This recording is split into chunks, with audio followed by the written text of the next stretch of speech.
Carrot జ్యూస్ని ఈ విధంగా చేసుకోండి. క్యారెట్లను పీల్ చేసి శుభ్రంగా కడిగి ఇలా ముక్కలుగా తరుక్కోవాలి. స్టవ్ మీద పాలు కాచుకోవాలి. ఒక పొంగు వచ్చిన తర్వాత ఈ క్యారెట్ ముక్కల్ని వేసుకోవాలి. అలాగే కొన్ని డ్రై నట్స్ని కూడా వేసుకోవాలి. పుచ్చగింజలు, గుమ్మడి గింజలు, పొద్దుతిరుగుడు గింజలు, బాదం పప్పులు, జీడిపప్పులు, అలాగే స్వీట్ కొరకు కొంచెం ఖర్జూరము ఇవన్నీ వేసుకొని మధ్య మధ్యలో కలుపుకుంటూ ఉడికించుకోవాలి. ఇవన్నీ ఉడకడానికి ఒక పావుగంట నుంచి అరగంట వరకు పడుతుంది.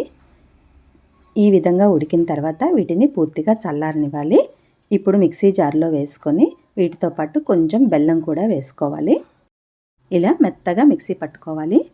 ఇదంతా ఒక బౌల్లోకి తీసుకొని దీంట్లో కొన్ని పాలు పోసుకోవాలి. ఒకసారి ఇదంతా కలిపి తీపి సరిపోయిందో లేదో చూసుకోవాలి. ఒక 4-5 గంటలు ఫ్రిడ్జ్లో పెట్టుకొని చల్లగా గ్లాస్లోకి సర్వ్ చేసుకొని నట్స్ వేసుకుంటే చాలా టేస్టీగా ఉంటుందండి. ట్రై చేయండి. నచ్చితే లైక్ చేయండి. Thank you.